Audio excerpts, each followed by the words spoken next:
6 p.m. Assalamu alaikum. This is Radio Pakistan. The news read by Kanooz Ashraf. First, the headlines. Prime Minister has expressed satisfaction over the upward trajectory of Pak-Turkish bilateral relations.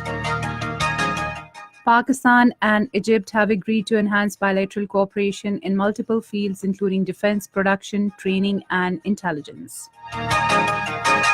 The President says Pakistan has achieved tremendous progress in polio eradication.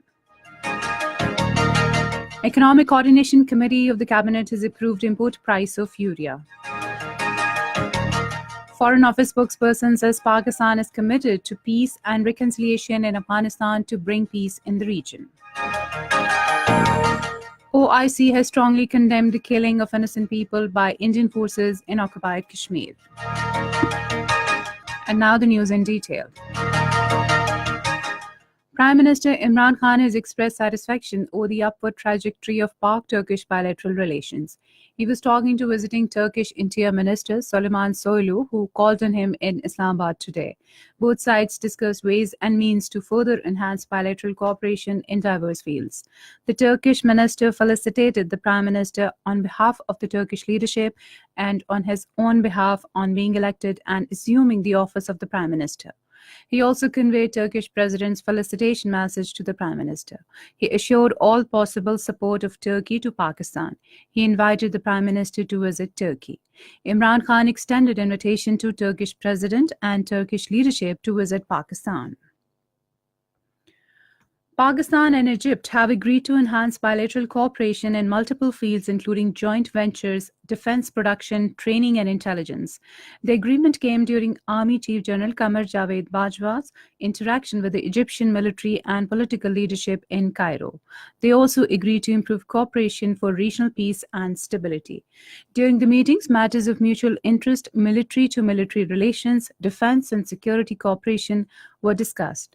The Egyptian leadership highly appreciated the professionalism of Pakistan Army and the determination of the Pakistani nation in combating terrorism. Army Chief General Qamar Javed Bajwa also met Sheikh Ahmed Al Tayyib, Grand Sheikh of Al Azhar. Grand Sheikh commended the efforts of Pakistan Army in eliminating the scourge of terrorism from the country. He also appreciated issuance of Paigam-e-Pakistan fatwa on the issues arising from extremism by religious scholars of all schools of thoughts of Pakistan.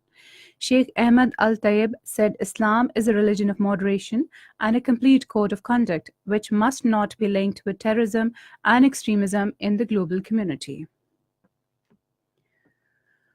President Dr Arif Ali says increase in the spending on social sector is priority of the government and budget allocation for health sector has been increased.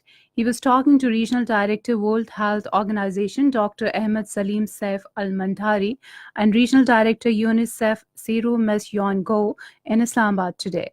The President said budget allocation for health has been increased 2% from the current 0.9% of GDP to attain universal health care and sustainable development health-related goals. The President underscored that the government has recently taken a major initiative in expanding the health card scheme to include 80 million more individuals across the country.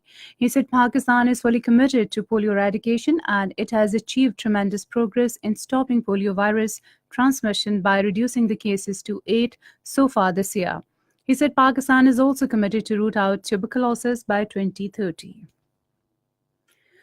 Talking to Regional Director of World Health Organization Dr Ahmed Al-Mandhari in Islamabad today, Health Minister Amir Mahmood Kayani thanked WHO cooperation with Pakistan in its polio eradication efforts.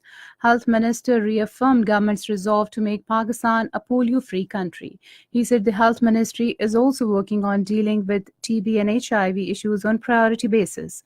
The minister said the government is also committed to enhance funding on health cover and it will be increased up to 5% of GDP by 2023. Amir Mahmood Kayani said a pilot project with the collaboration of WHO is being launched in 12 districts of all the 4 provinces to achieve the target of universal health coverage under various family practice patterns. Economic Coordination Committee of the Cabinet has approved import price of urea at 1,712 rupees per 50-kilogram pack. The decision was taken at a meeting of the committee held in Islamabad today with Finance Minister Asad Umar in the chair. This is Radio Pakistan. China has hailed second China-Pakistan-Afghanistan trilateral foreign ministers' dialogue in Kabul as a great success. During a regular briefing in Beijing today, Chinese Foreign Ministry spokesperson Hu Chengyu said China would remain in close contact with two sides to implement the agreements made during the dialogue. Foreign Office spokesperson Dr. Mohammad Faisal says an Indian spy, Hamid Nihal Ansari, who had illegally entered Pakistan and was involved in anti-state crimes and forging documents, is being released on completion of his sentence. In a tweet, the spokesperson said that he is also being repatriated to India. In a tweet, Foreign Office spokesperson Dr. Mohammad Faisal has said Pakistan is committed to peace and reconciliation in Afghanistan, along with the international community and other stakeholders. Dr. Mohammad Faisal said peace talks are being held in United Arab Emirates on Afghanistan, and we hope this will help end bloodshed in that country and bring peace to the region.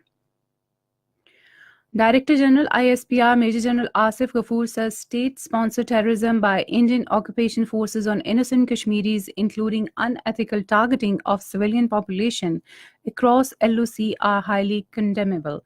In a tweet, he said bullets can never suppress unarmed brave freedom fighters, and Indian Army must respect ethics of professional soldiering.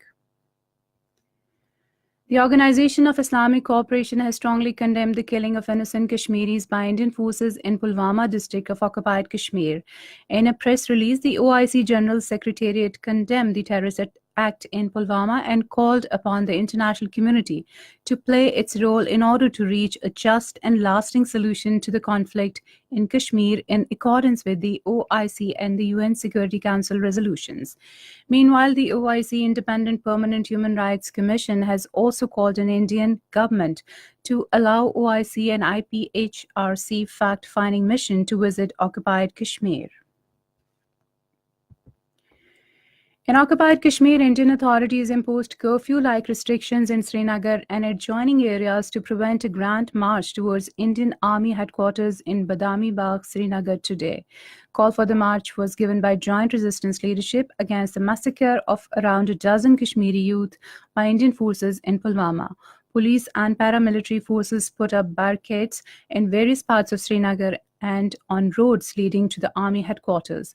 Meanwhile, complete shutdown was observed on the third consecutive day today in all districts of the Kashmir Valley and other areas of Jammu region. In Afghanistan, 3 Taliban, including its military commander for Myanmar district, have been killed during an overnight raid in southern Kandahar province. Provincial governor spokesman Aziz Ahmad Atal said they were killed when government forces conducted the airstrikes in the Cholak area of the district. He said civilians suffered no casualties. Saudi Arabia has condemned United States to withdraw military aid for war in Yemen. In a statement, Saudi Foreign Ministry said this interference is based on untrue allegations. However, it is seen as a rebuke to Donald Trump's Saudi policies. And finally, the weather report. Mainly cold and dry weather is expected in most parts of the country during the next 12 hours. However, dense and shallow foggy conditions are likely to continue in few central and southern parts of Punjab during morning and night hours. To end the news, some of the headlines once again. Prime Minister has expressed satisfaction over the upward trajectory of Pak-Turkish bilateral relations. Pakistan and Egypt have agreed to enhance bilateral cooperation in multiple fields, including defense production, training, and intelligence. The President says Pakistan has achieved tremendous progress in polio eradication. Economic Coordination Committee of the Cabinet has approved import price of urea. Foreign Office spokesperson says Pakistan is committed to peace and reconciliation in Afghanistan to bring peace in the region. And that is the end of the news. For more news and analyses, log on to our website, radio.gov.pk, and also watch live video streaming of our bulletins on the link facebook.com Radio Pakistan News Official.